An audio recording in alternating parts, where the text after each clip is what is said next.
You're listening to a social justice podcast hosted by Nicola Sperling, brought to you by the Flag Shop, and inspired by a social justice coloring book. Hello, I'm Nicola Sperling. This is a social justice podcast. Today, our topic is LGBTQIAS2+ issues, and I'm joined by Sabrina Symington and Diversity Reigns. So thank you both for joining me. Sabrina, would you like to introduce yourself? Sure. Thanks, Nicola. I'm Sabrina Symington. Most people know me as Bria. I do Life of Bria comics, which is like a webcomic I've been doing for like 7 years now, almost 7.5 years.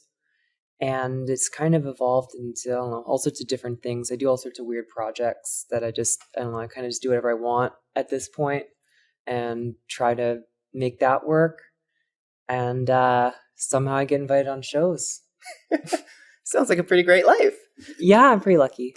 And Diversity, would you like to introduce yourself? I am Sister Diversity Reigns. I'm a sister of the Abbey of the Long-Seated Canoe of the Sisters of Perpetual Indulgence. For those who don't know what that is, we're a 21st century order of queer nuns.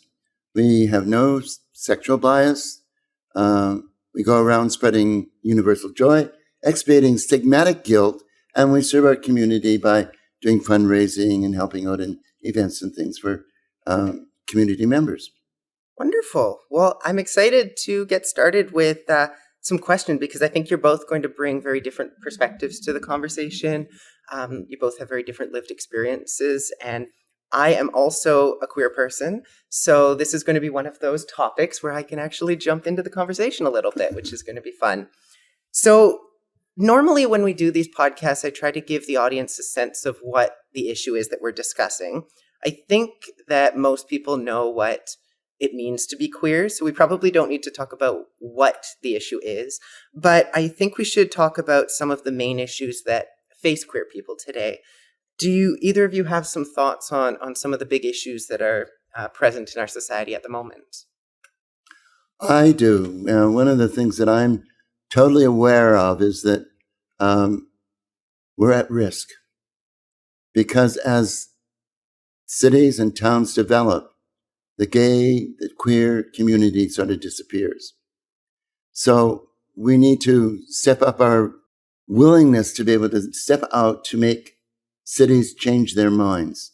I give an example of in Vancouver, there is the Davie Village. It's now reduced to 2 blocks for queer entertainment. Yeah.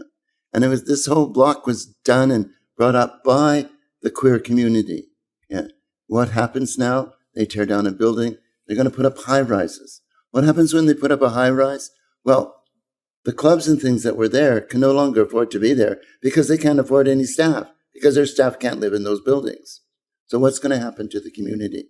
It's going to totally disappear unless we, the community members, get up and create our voice to make safe spaces stay safe for the queer community as well as the overall community.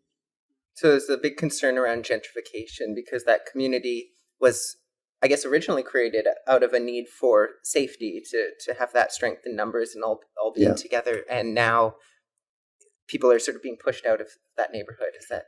That's very correct. Even like in terms of the Dyke March, which has always been East Vancouver down there.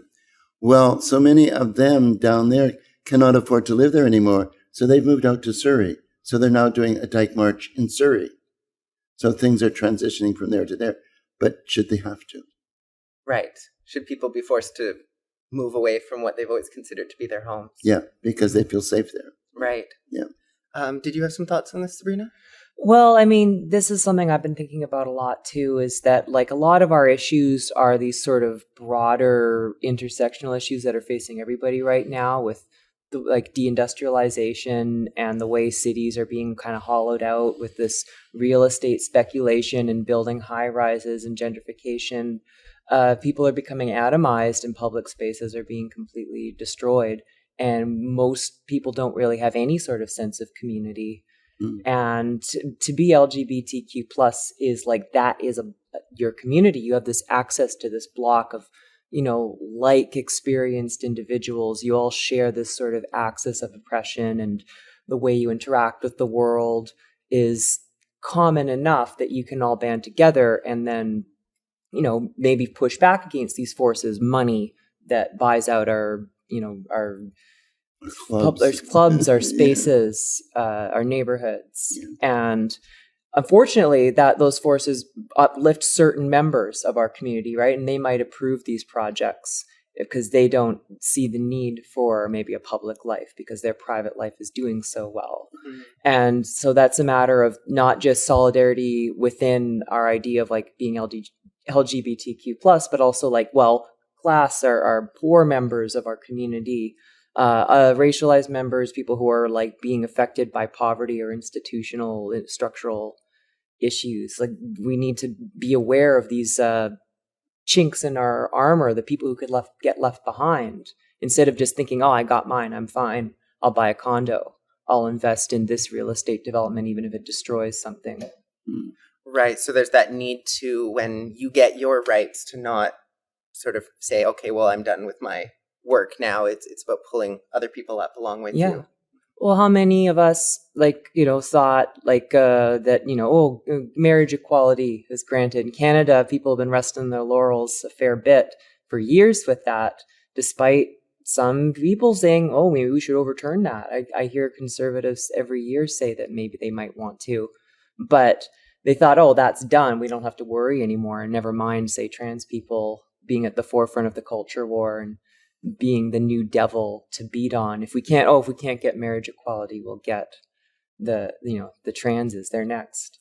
Right. It's interesting that you're both bringing up this idea of community being lost, because I guess in my mind it shifted in some ways. We're lacking that in-person community, but we've gained a community online. We've been able to get people together that way as a way of, advocating. And is that a good shift? Like, obviously we want to have in-person communities. That's a very important piece.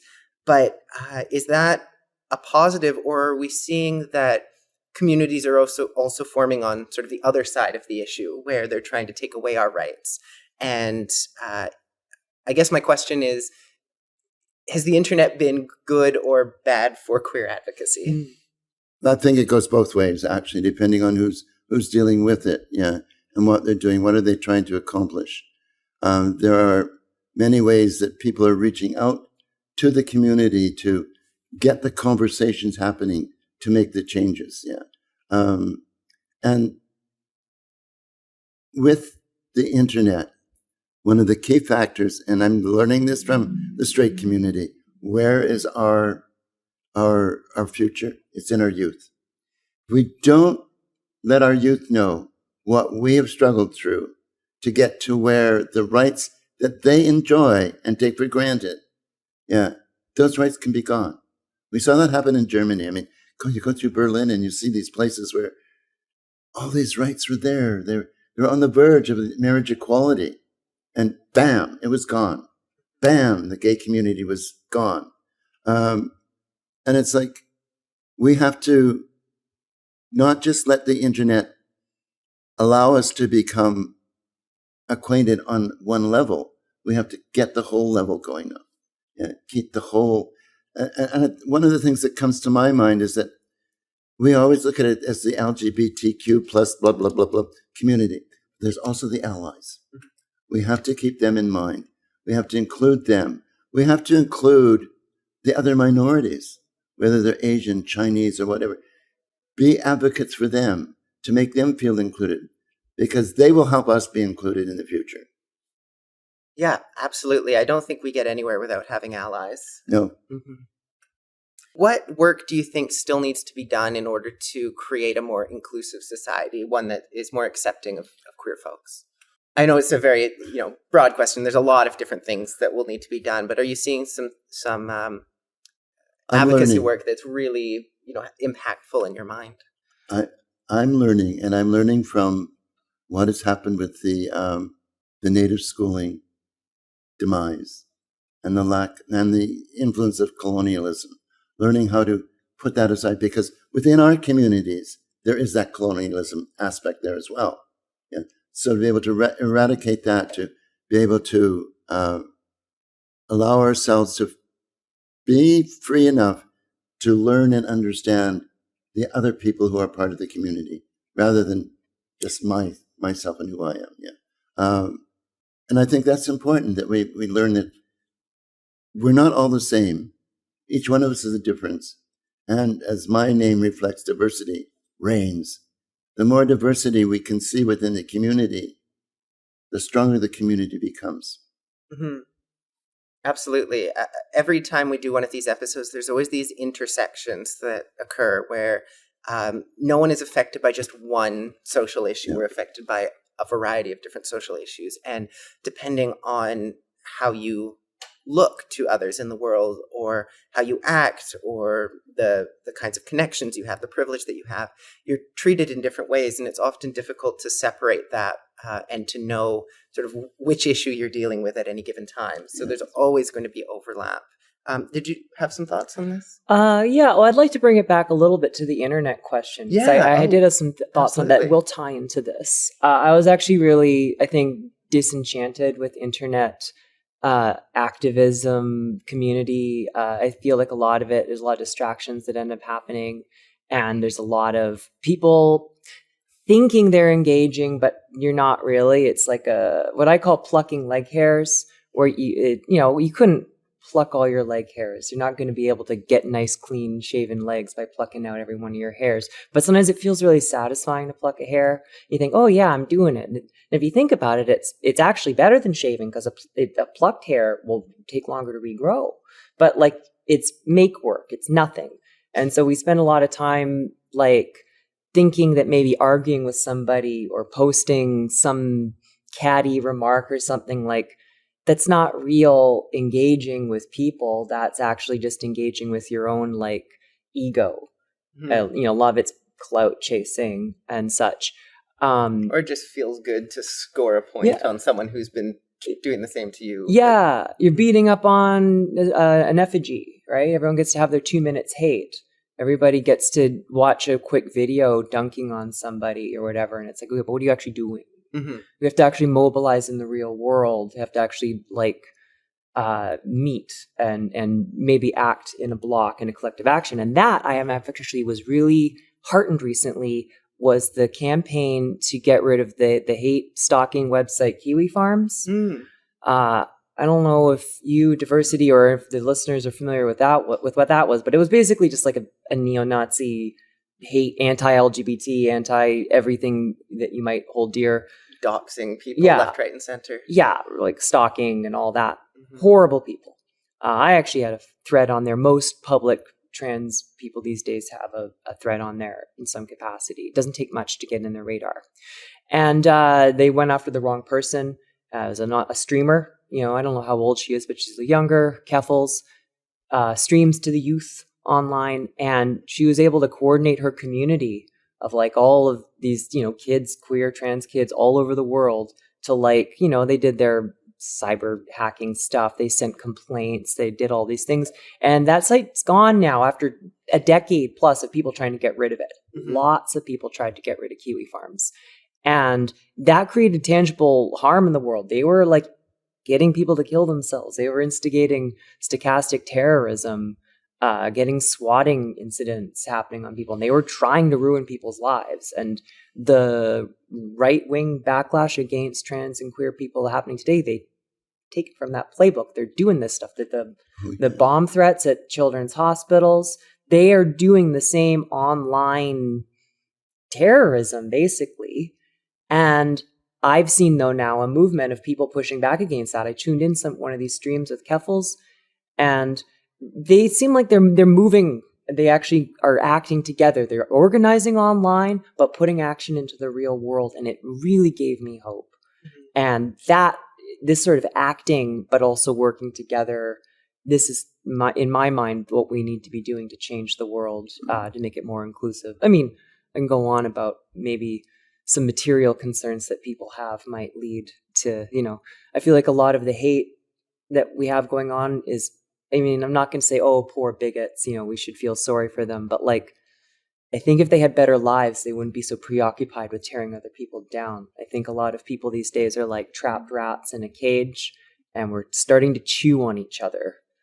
And things have not been great the last decade. They seem to have been steadily getting worse in a lot of ways, like economically for most people since, like, 9/11, more or less, right?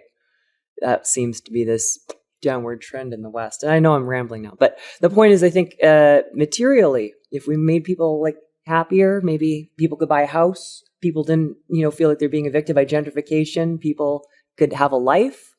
Maybe they wouldn't be so apt to jump down someone else's lifestyle or, way of being in the world. I think too, when it comes to websites like that, people on the sort of the right wing or the alt-right of politics tend to be more forgiving of character flaws. Right. In my mind, they all have character flaws, but they don't have that sort of infighting, I don't think, that people on the left tend to have. And that makes it, I guess, more likely for them to be able to form these groups that will then work together, even though maybe they disagree fundamentally on a lot of issues. They're very focused on this one issue. They're willing to look past everything else in order to attack another group of people. And they can mobilize their forces to be able to do that in a way that a lot of people up until this situation on the left were not able to do. So I see that as being a huge positive. And at the same time, I know that there's a big conversation around that issue specifically where people will say, well, why did it take a very high profile white woman to make this happen? Why were people not taking, these kinds of threats seriously when there were people of color or people with, platforms that weren't as large who were facing those kinds of those threats, right? And I don't know that there's a good answer to that, and I don't know sort of what to do with that information, but I know that there's a conversation around that needs to happen at some point. Yeah,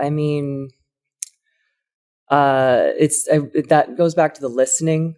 What you mentioned, diversity, like people actually taking the time to talk to one another. And I think, unfortunately, a lot of these conversations have to happen between people that actually know one another and care about one another. Like you or I can't convince somebody who's dismissive of trans people, or, someone who's dismissive of queer, LGBT people.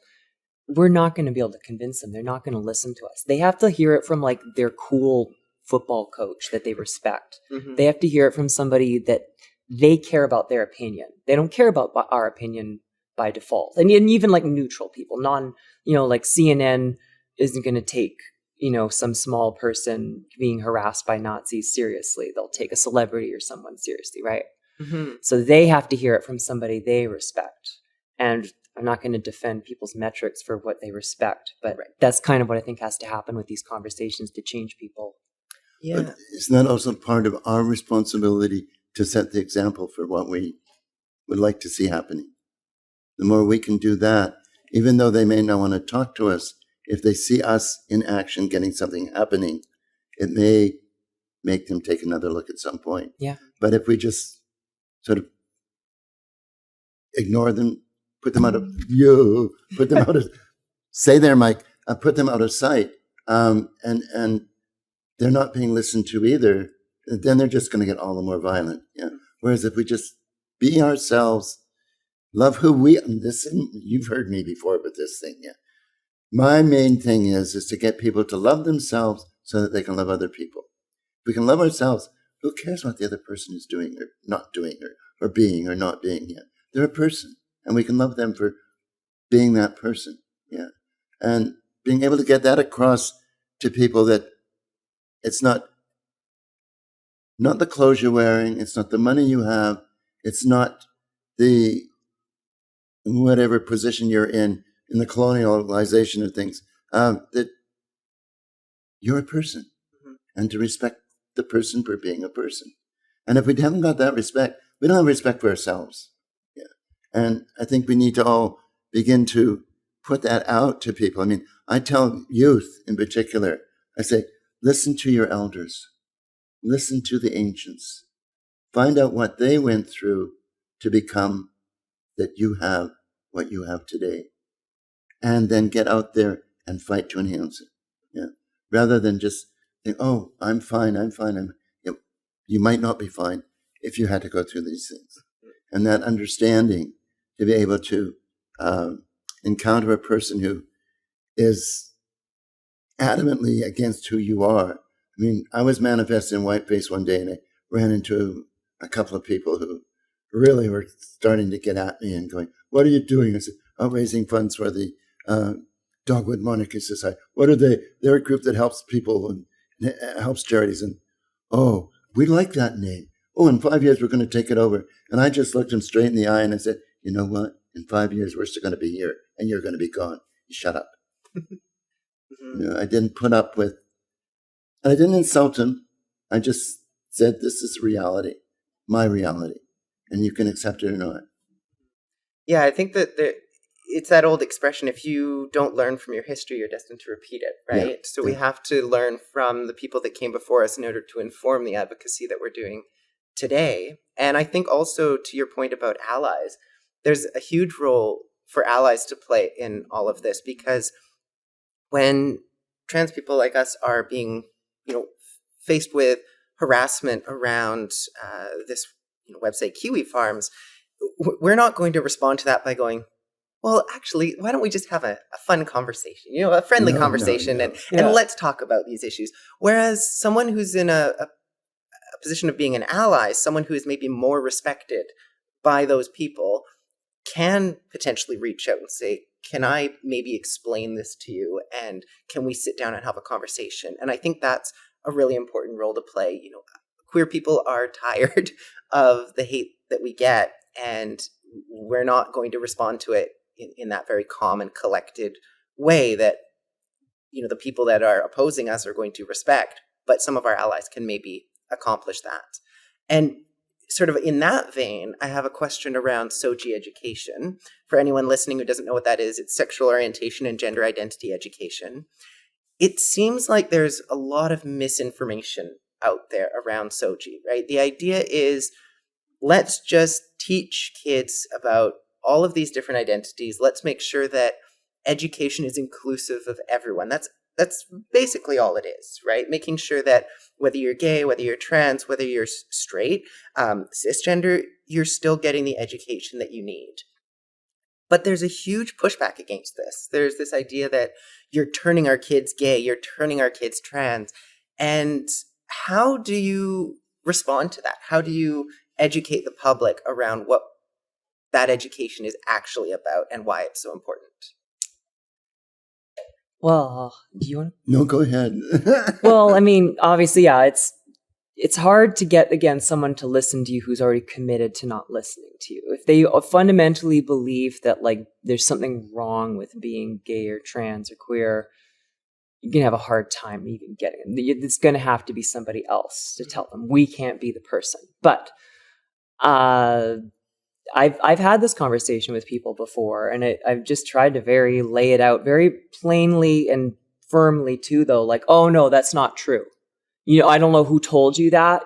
You've been misinformed, but actually it's not about converting kids. You can't be converted to this. This is about educating children about existing people in our society, as well as any children there who might be one of those people, because those people exist everywhere. They'll keep getting born. It's not like we like come out of somewhere else. You could have a gay kid, just even if you don't want to think that, you might. And it's letting them know this is a possibility, so they don't spend years being miserable. Mm-hmm. Because that's the options. They can either understand who they are or not understand who they are and be miserable. Mm-hmm. And for the other kids who aren't LGBT, they can either understand these other people that exist alongside them or not. And I don't say this, didn't say it to the person that I said this to, but end up like you. Because this is fundamentally people that didn't get this education and got another negative education, and they just don't understand these issues. Yeah, I mean, I never got that education, and I still ended up trans. I think the difference is that had I had that education, I would have recognized that I was trans a lot earlier. It would have made my life a lot easier. So that education is really important. Did you have some thoughts on this as well? I totally agree with it. The education is important. And again, there are some people who aren't going to buy into it because they have this thing that they learned and their grandparents and their great-grandparents learned, that trans is not a good thing, or gay is not a good thing, or queer is not a good thing. And it's breaking down, being able to break that down. We may not break down for everyone right at the start, but the more we put the information out there and the more, leave this mic alone, the more we're willing to share our reality with somebody else without demanding that they accept our reality, then the more we're going to win some of them over. Yeah. And their children hopefully will come out a better place too. You know me and Soji. I was out there in Maple Ridge, and I forget the name of the person who was talking out there. There's a few names that come to mind. Yeah. Well, I called them a few too. But they were talking at a school, and they were anti-Soji. Mm-hmm. And I said, I can't deal with this. I've got to go out there. I went out there. I was the only person there with the Soji sign. Yeah. And then what was the feedback that they gave? Oh, the sisters are out there trying to convert kids. No, we're not out there trying to convert kids. We were there to try to stop you from creating hate. Mm-hmm. Yeah. But it's hard for them to understand that. Yeah. They think that they are right. And I keep hearing these phrases, well, it's scientifically proven. Where's the science? Yeah. If you say it's scientifically proven, show me the science, and I might reconsider. But I see no science that's saying that. I see science that's saying the other thing, that the more that a child is able to live into who they are, who they feel they are, the better off that child's going to be, the better off society's going to be, mm-hmm. because they're being who they want to be. Yeah. And that kind of, I have a friend who has had two nieces. One niece, when she was 16, committed suicide. The other niece is older now, but has transitioned and is still thinking of suicide because of the constraints and things that are being put on her. And it's like, how do you get through to people that let the person be who they are? I consider myself blessed. I was allowed to grow up being who I am without my parents, my family, anybody questioning who I am. I was just me. And I feel that I was blessed, and I don't know how to put that across to other people. How can you do that to your kid? How can you not allow them to be? I mean, I got really irate when I was about 6 years old, and I was under a sofa playing with my cutouts. 6-year-old boy playing with cutouts. And I heard my grandmother say, he should have been born a girl. That hurt. Because she wasn't recognizing me for being who I was. Yeah. For no other reason. And that always stayed with me. But then I saw that in my family, everybody accepted who I was. Yeah. They allowed me to be me. And that was a freedom. And that's when I see Soji, what we're talking about, is allowing for children to be able to understand, to see that they can actually be themselves. Now we need to get their parents to understand, let them be themselves. Yeah. Mm-hmm. Let them own into. And the friend that I was talking about who has the niece, her parents are struggling with her, trying to keep her from committing suicide because she's suicidal. But they say, even if she does commit suicide, she is living in the body she wanted. And that was very real to me, that if we're living in the body that we want, what else matters? Right, because that's not the reason that people are killing themselves. No. It's like I had a friend, for instance, who killed herself because she couldn't handle how society was treating her. And that's exactly why those studies will show that if you grow up in a society where you're accepted, the suicide rates are roughly the same as with any other population, right? Queer people are going to kill themselves at the same rate as cis heterosexual people, and that's because you've removed that element that is causing people to feel like they can't live in this world anymore. Yeah, very much so. And it's like, how do we? I guess we just keep on doing what we're doing to try to make a difference. Yeah, I don't think that we're going to snap our fingers and overnight everything's going to get better. So all we can really do is try to keep plugging away at making things a little bit better, piece by piece. You can't get too wrapped up in I feel weird saying this because people always say the opposite, but you can't get too wrapped up in the bigger picture. Like you can't look at everything at a national level, because you can't do anything at that level. You can affect the people in your immediate sphere.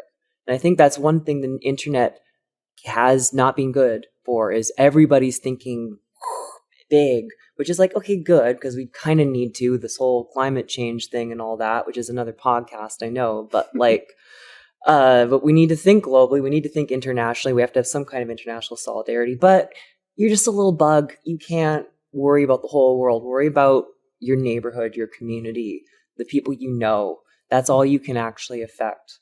And if you focus on that, I think you'll be happier and more effective. Yeah, I think there's also the opportunity to sort of combine those two, where you can be doing that work in your community and showing how impactful it can be, and then pushing that out on social media, right? And getting that out and going, you want to make change on a global scale. Why don't you follow my lead in all of your communities, right? You get a lot of people that are doing that work within their communities, and that's how that global change happens, or that national change happens. Well, you're showing it's possible. Just like the internet has helped so many queer people just see themselves and have a community they can interact with and be reflected in, like, oh man, I could actually live the life I want. You could, even if there's nobody in your town doing that. Very much You so. know, you could see it in, the cities or whatever we got online. And same with action. You'd be like, oh, we did this, community garden or whatever, some community action. And be like, oh, that's a good idea. Maybe I should do that in my community. And you could even organize, your little community thing online. That's an easy way to connect everybody. Sure. But it's about still the real world action being focused on something you can actually reach out and get. Mm-hmm.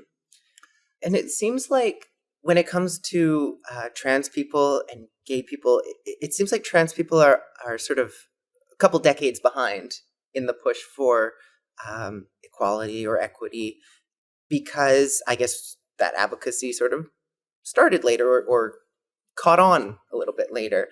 Is there a way, do you think, that we can speed that up so we can kind of get trans advocacy up to sort of the level of gay advocacy? I don't know if that makes sense there, or is that just kind of the nature of timelines? Well, following, I think, the previous model that we followed, realistically, the people who hate us just need to find a new person to hate, because I think that's what happened with gay people. Oh, so it's, gay people have their rights, and now we're going to hate trans people? Yeah, but I also think that, like, and I'm not going to, I don't want to phrase this in an inflammatory way, but like, marriage equality passed when everybody was busy hating Muslims.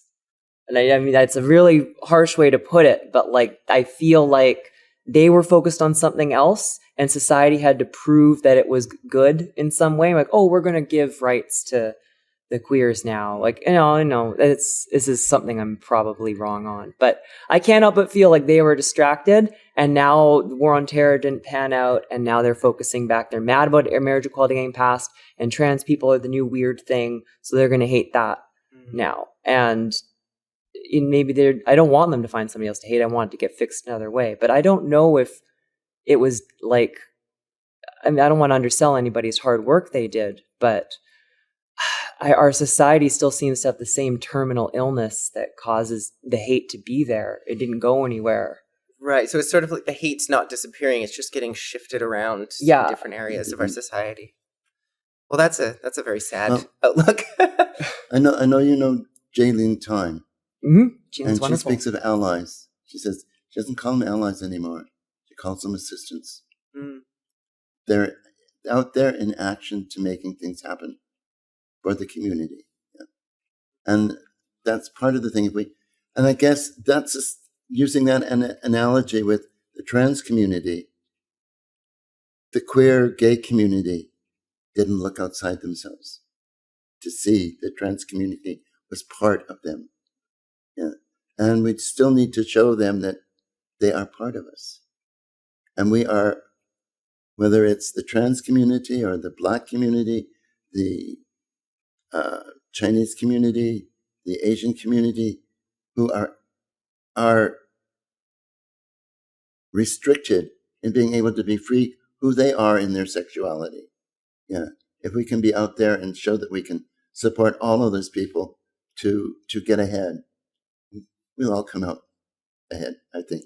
And there's also the reverse happening. A lot of people in the LGBT community find meaning in reaching out to what other communities they're a part of. If, my partner's Japanese Canadian descended, and she's actively working in the Japanese Canadian community to be an LGBT representative there. And that's a valuable role in that community for people. Like anyone's individual community could be a part of it, anything. You're an ambassador in your bowling league or whatever, right? Like, and now that's work you're doing, and you're helping your community there and also representing your other community there as well. It's very much so. I mean, I take a look at SHARE and what it's done for the South Asian community, basically. Allowing them to even talk about people being gay or trans or whatever, and because there's a lot more stigma in certain cultures. Oh, there's a lot more stigma. Yes, totally. Yeah. They're being able to talk about it and getting other people talk about it. Yeah. I mean, when you get somebody's mothers talking about what they had to go to, they didn't even know what gay was or lesbian was. That wasn't part of their concept. I was actually watching a video. It was by the Try Guys, of all people, on YouTube, and Eugene. I don't know if either of you know who these people are, but he's of Korean descent. And when he came out, he was saying that he basically told his mom to guess what was wrong or what was going on, and he said 3 hours of guessing before she finally thought, maybe you're gay, because it just didn't even register that was a possibility. No. And that had to do with sort of that cultural. Yeah, that wasn't part of their culture that somebody would be that way. Yeah. And if they were, well, like in many places, they were executed if they were discovered to be that. Yeah. Yeah, I think that's something that maybe we need to just mention as part of this podcast, that we do live in a country that has a lot of issues when it comes to queer people, but at the same time, we have a lot of privilege in living here, because a lot of places in the world are far, far worse than what we have to deal with. Do you think that COVID has had a big impact on advocacy work within the queer communities? Oh, yeah. Yeah. Well, I mean, people being driven into entirely online is, I think, as we've already discussed, benefits and pitfalls. But I think everybody's just so stretched thin because of, all this extra burden. Everything's more expensive. Everything's harder to get by on ever since, the pandemic's just made all these problems we have in the world worse. And people, I see it, like just people in general are just fried. People flake out more, have a harder time showing up and just dealing with basic things. And it's just made it harder for people to do anything. And then you might, put the microscope lens down further into a smaller community, an LGBT community. We're even more fried because we're already at the margins. We're already having a hard time. And it's really hard to get anything done. It seems like there's this mentality of why bother? Organizations, hospitals, all sorts of high up things really seem like they are coming apart at the seams because the individual people are coming apart. Absolutely. We're forgetting in society that we are a society, I guess is the word that I'm going for. Like, for me, during the pandemic, I mean, I fortunately was working within the public. I didn't have the big restrictions that a lot of people had. Yeah. So I wasn't afraid to go out into the public. And I found that by being out in the public, it made some people feel more secure in being who they were and where they were. Because there was somebody out there who was out there for them. I think that's what I'm trying to say. Just bringing some sort of normalcy to it. Their lives. Yeah. It's like, I've discovered that if you bring a balance and normalcy to things and you are out there with other people, it has an effect on them. Getting back out there in society. I mean, I know people who have immune problems who really don't feel comfortable being out there in society at all because they feel they're going to catch something. And having to learn to respect them to be able to do things online, to be able to make a difference for other people online. It sometimes is pretty difficult because I want them out there doing things. But it's a matter of understanding that where is this person coming from? What are they actually giving? What are they trying to do?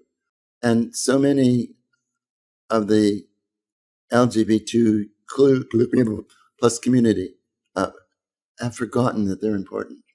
They've forgotten they're important to their loved ones, forgotten they're important to society. They've forgot that they're important to their community.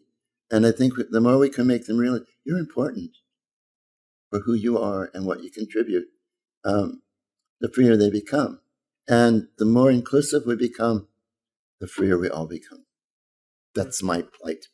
Yeah, I'm also hoping that even though COVID is such a difficult thing to be going through, and because it's still not over, there's still all of these changes that have occurred within our lives, and the impact that that's had on people seems to be quite detrimental in a lot of ways.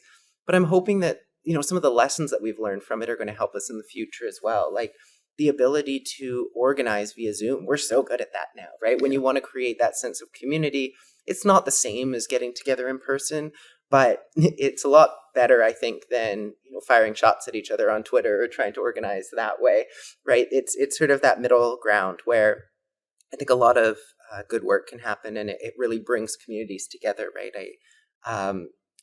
I think of a lot of the organizations that I work with, and we work together with an organization that meets via Zoom. It seems like some of those barriers that may have existed in the past have been broken down a little bit, right? We don't have to take a ferry over to Vancouver Island to see the other people that are part of that group. We can just sit down at our computer and see their face and kind of get a little bit of that community feel and that ability to collaborate. And I think that as I don't see the internet going anywhere, right? Like it's only going to become more and more a part of our lives. So being able to have that community feel within that space, I think, is really important and really valuable moving forward. What role do you think seniors need to take on as queer issues progress and younger generations in some ways begin to dictate that path forward? So we talked already about wanting to learn from our history so that we're not going to end up repeating mistakes that we've made. But what other roles do you see people who are elders within our community playing? Well, I take a look at the Vancouver archives as one example. Yeah, the seniors have the knowledge that the archives is trying to give out. Yeah, we have the products, give it to them so they can share that with people. The seniors can get active for things like, what's wrong with us having a museum of the queer community, that people can go to? We're the ones, many have the money to be able to even make it happen, and get out there and do it, and I don't know, I keep on hearing the queer seniors need to get over themselves.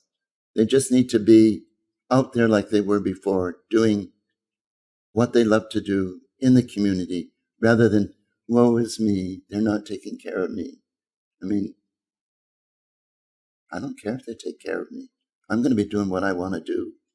And just bring themselves back to lives to be able to share their experience, particularly with the youth, even the not so youthful who may not know what's going on yet. I mean, an example I give is the sisters. We sometimes go out in a habit that has written on it, no more wire hangers.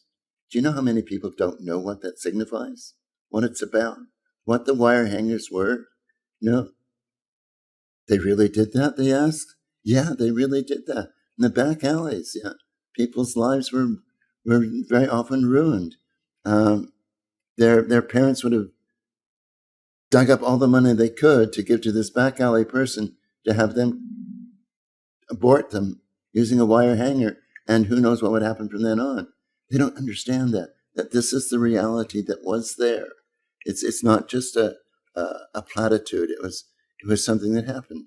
And it's happening again in the U.S. Yeah, very much so. Yeah, and it's like even one of the most brilliant things that I ever experienced was in Berlin, going on a tour of the gay communities, at gay archives and things in there.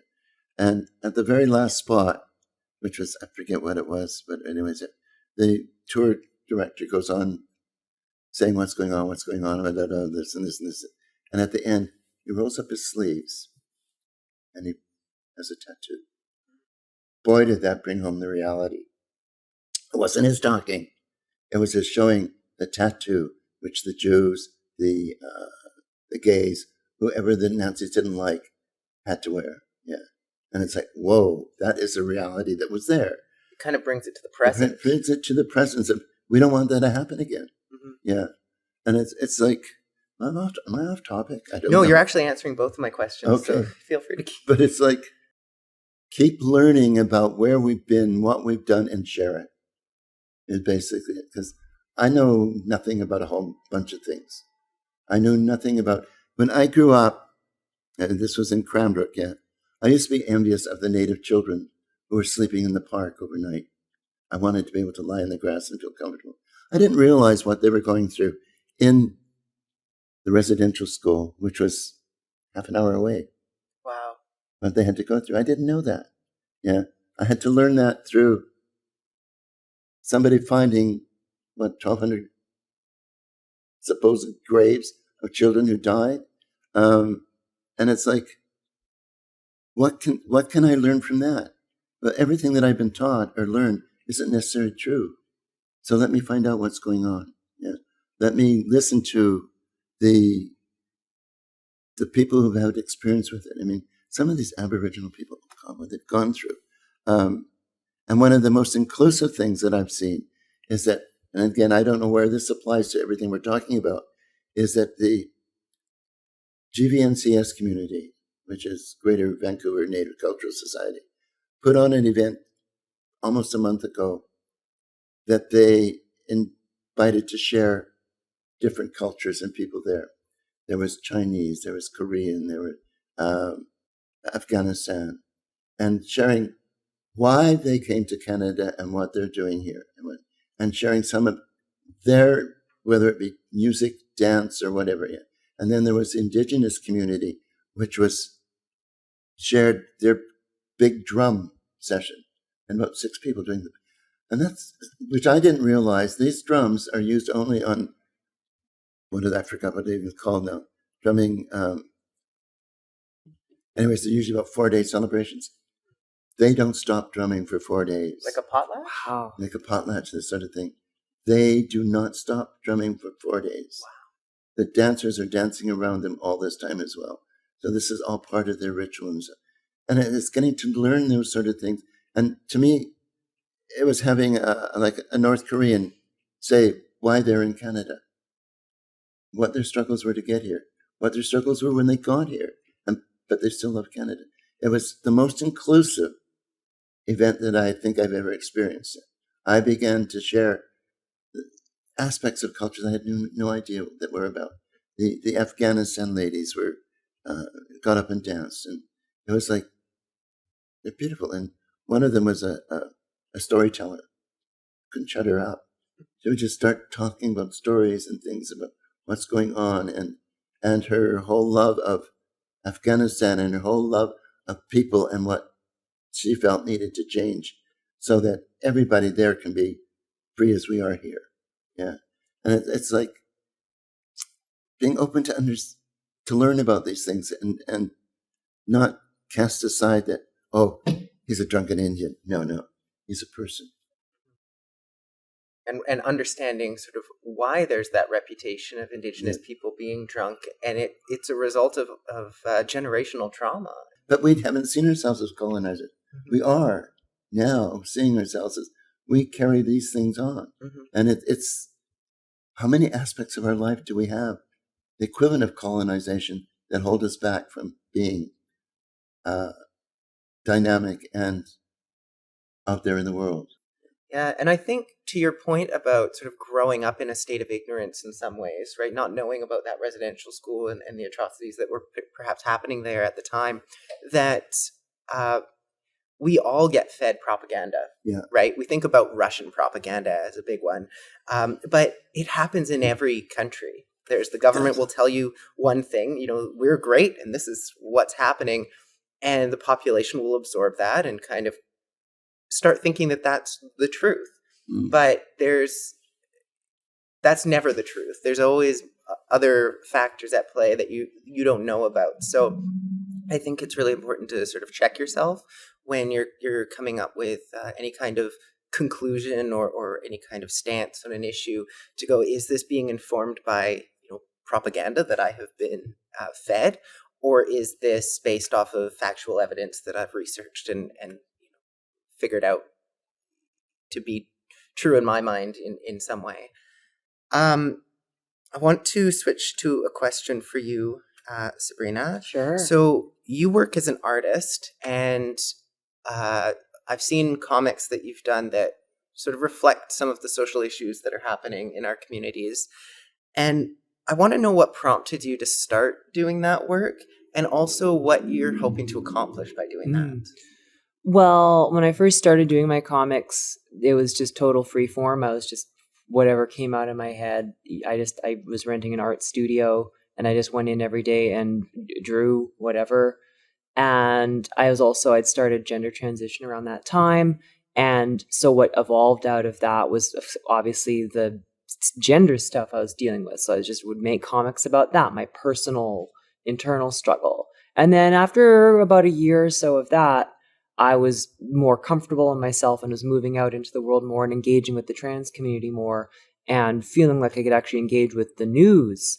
And that was right around the time that the bathroom bills in North Carolina and such were starting to come out. And there's a little bit more of this anti-trans backlash. It's wild to think of the world from like 2014, 2015 to 2016 and beyond. Like, it was just like a total shift of the heat was on trans people now in a way it hadn't been previously. That was around the time Caitlyn Jenner transitioned, I think, right?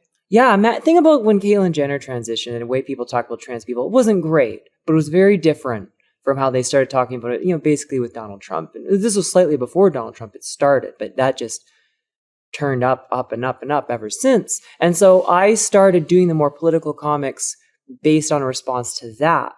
And I just felt the need to like work through it. Like, I was more sure of myself, but I needed to deal with like the things I was hearing, the awful lies, the propaganda that people were spreading about trans people. And it was like, I knew I couldn't really convince these people that they're like wrong, because as I've been saying this whole time, like, they don't listen to us. They never, if I've learned one thing doing this work, they don't listen to us. They're not going to listen to comics. They're not going to ever make a great zinger of a comic that is going to make a bigot go, oh, I guess I'm wrong. No, they're going to double down harder. They're for us. It was for me to write it and go through methodically, like, okay, here's why they're wrong. This is bull crud.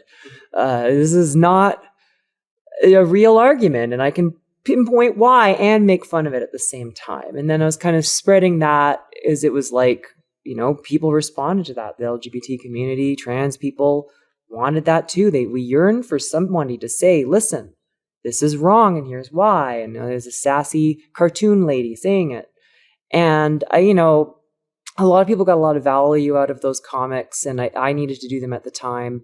And I haven't been doing a lot of them lately because it's not like it works. Like, as I said, it doesn't convince anybody. And there's this whole like culture war thing going on of like, they just like ramp up these ridiculous non-arguments about like trans bathrooms and athletes. And it's like, that's so not an issue. Rent is too high. Climate change is coming. Everything's on fire and you people aren't fixing it. Get your priorities straight. Yeah. And there are so-called allies too, though. Like, there are lots of great allies, great assistants, but there's a lot of politicians say that like, they're kind of using us, I feel like, and they don't do anything tangible for us. And I'm getting a little sick of being kind of propped up in that, like, this being played by these two sides. The performative allyship on one side. And the outright monstrous hatred, like, neither one really helps us. So I've been pivoting in a lot of my cartoons. Like, I've done a lot of my own personal stuff, just whatever I feel like doing. I did like a horror story a couple years back. done a few different graphic novels, and I've got this one series I've been trying to like make happen and sort of like put it on the back burner and do some research, refine it, return to it one day. But as I keep, returning to this need to do something, to say something about this world that's, I just have to gesture, there's lots to take your pick of issues in the world to be concerned about and feel like you need to speak on. I'm finding myself wanting to get more back to like the root of a lot of why these things are a problem. Like, okay, yes, trans rights and trans women are women. We've done Trans 101 to death, and like identity politics as like a vector for us to understand ourselves, understand our unique persecutions that we face. That's great. Important to know that. And I also wouldn't want to be part of any movement that wasn't inclusive of that. Your workers' paradise and revolution isn't going to be a paradise for me if it doesn't recognize trans and queer people. And it's not going to be a paradise for a lot of people I love if it's like racist, like it has to include all these things. But we can't get caught up on the one thing. I can't just think about LGBT stuff, because the problem, the thing that makes hate keep on coming back, that makes these people keep coming for us, is, I'm going to say it because I'm a big old communist, it's capitalism, it's money, it's rich people, it's the source of all the things funding this war, endless oil hunts. The economy's collapsing in on itself because they just keep giving more and more to rich people. Everything keeps getting more expensive as a result of it. The guys in charge, they're doing pretty well for themselves. They don't need to change a whole lot, really.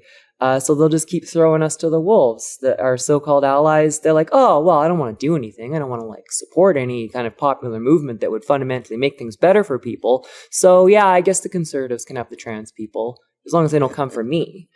And, yes, until it gets to the point of who's going to help me? Yeah. Come for me. Mm-hmm. Yeah. It's more important the value of their home stays high or whatever, right? And then the conservatives, they can be convinced, oh yeah, all your problems is because of those people.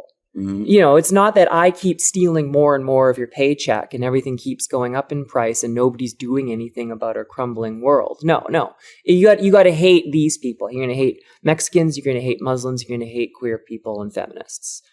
And they tie all that to communism, of course, because they know that people banding together is the thing that beats them.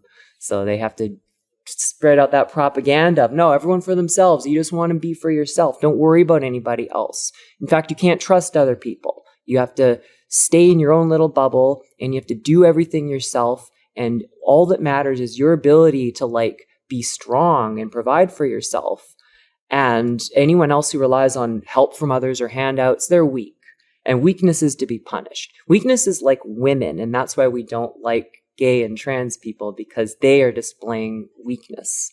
It kind of all comes back to this sort of fascistic mindset. It sounds kind of like 1984 in a lot of ways, right? Where you have, there always has to be a constant state of war. You have to have a common enemy, because otherwise people are going to rebel against the government. They need somebody to hate. Mm-hmm. And small scale, you got your cancel wars, and, right wing likes to complain about cancel culture, but they cancel people all the time. Oh, all the time. They set their people on, like, yeah, I get mad about that. That's the thing. Oh, Mr. Potato Head is going to be just Potato Head now. You got to be mad about that. Dr. Seuss, did you hear they're getting rid of Dr. Seuss, folks? Oh, you got to be mad about children's hospitals now. And, like, keep them running around and don't look at, I just said don't look at the big picture before, but sometimes you have to look at the big picture too. Yeah, got to do a bit of both. And I want to push back a little bit actually on one of the points that you said about your comics sort of not creating any kind of tangible change. Like it's helping, people on the left or trans people or queer people in general, whatever that is. But I think that in a lot of ways it does help. But it's not so direct, right? It's not that someone who hates trans people is going to read one of your comics and go, oh, suddenly I like trans people. But I personally found your comics and Sophie LaBelle's comics to be extremely helpful in framing my advocacy and kind of understanding how to show how ridiculous some of that is. And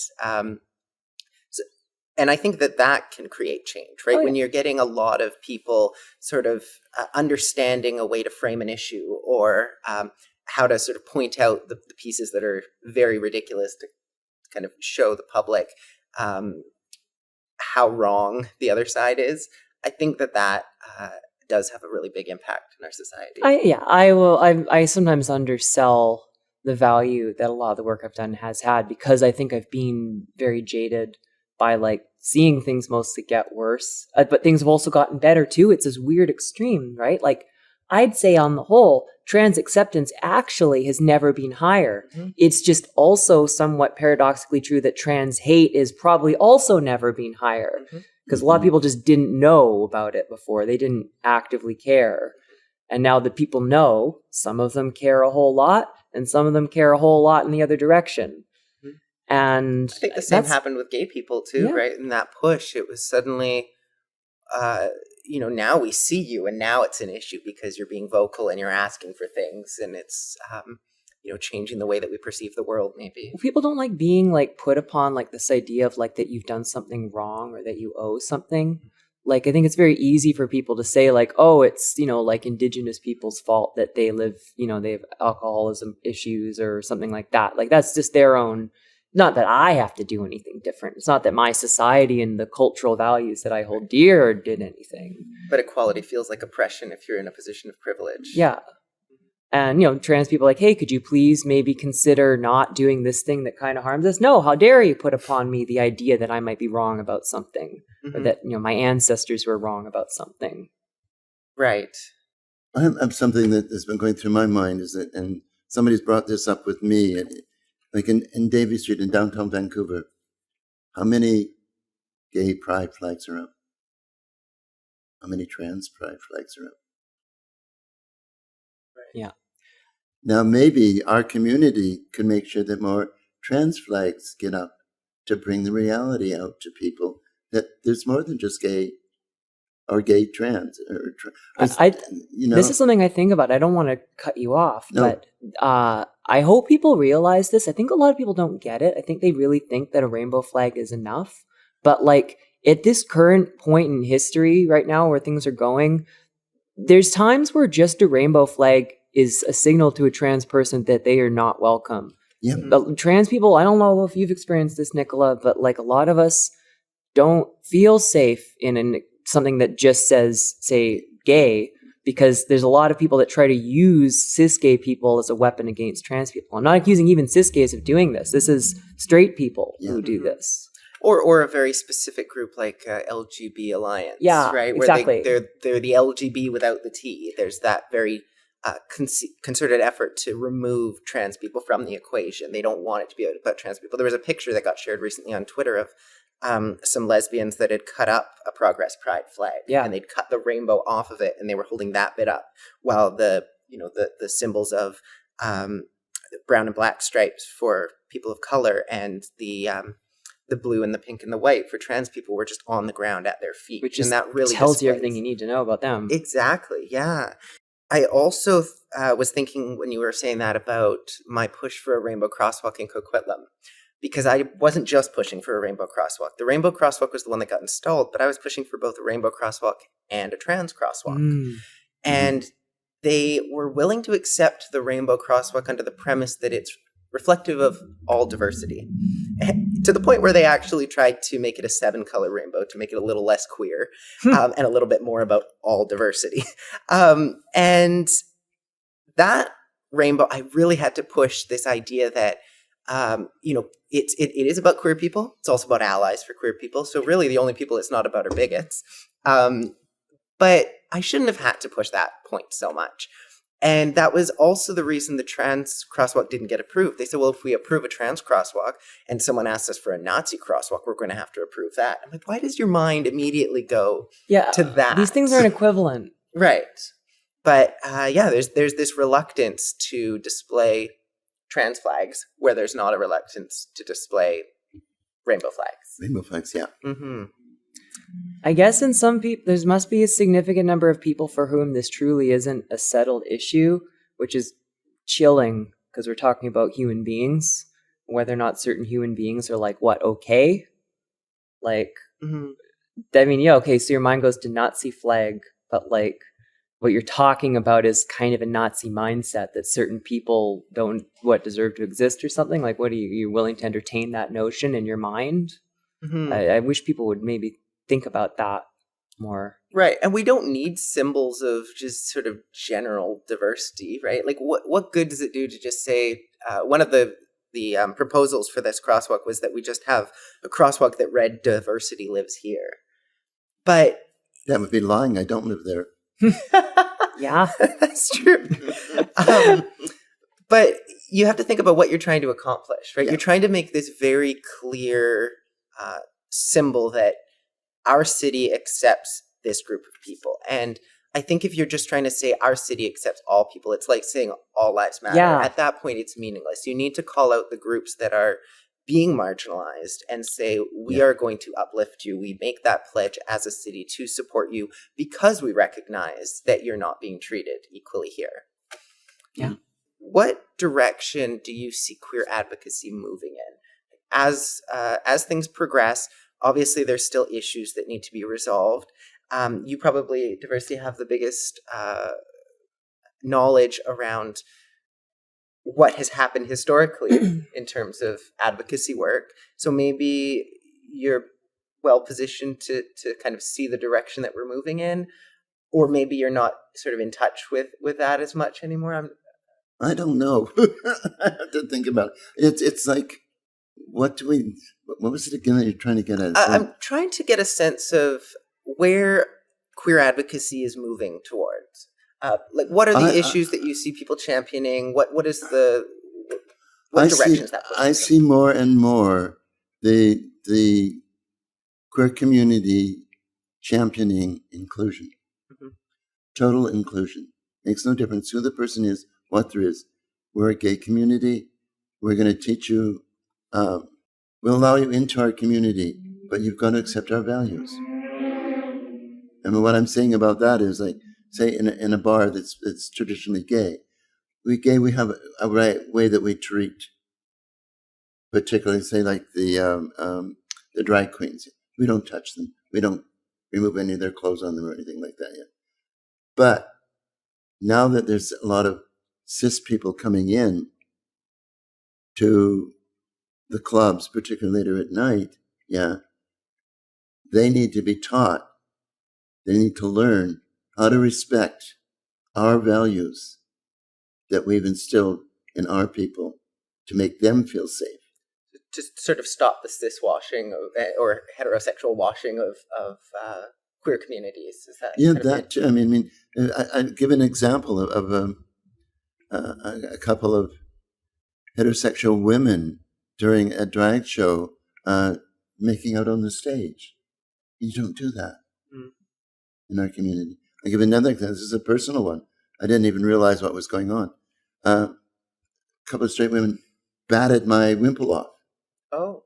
They touched me. I thought nothing of it.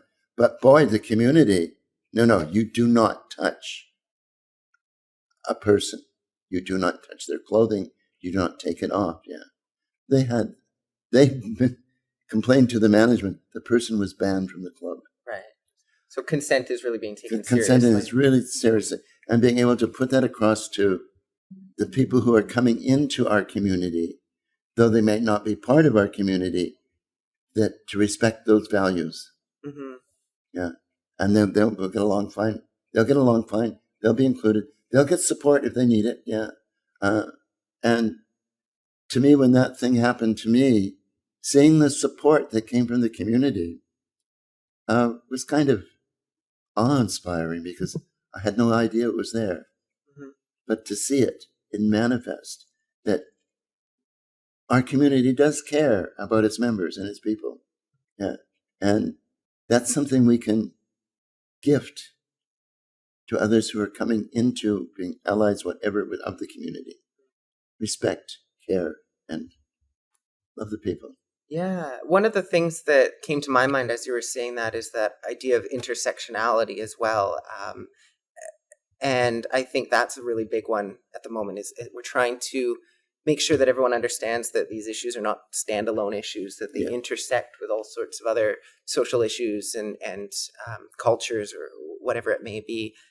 I see a lot more focus on that these days, and I think that's probably something, with the inclusive pride flag, for instance, making sure that all of these different groups are represented and that we understand that it's not just gay people, it's not just trans people. There's all those intersections that we need to uplift each other, right?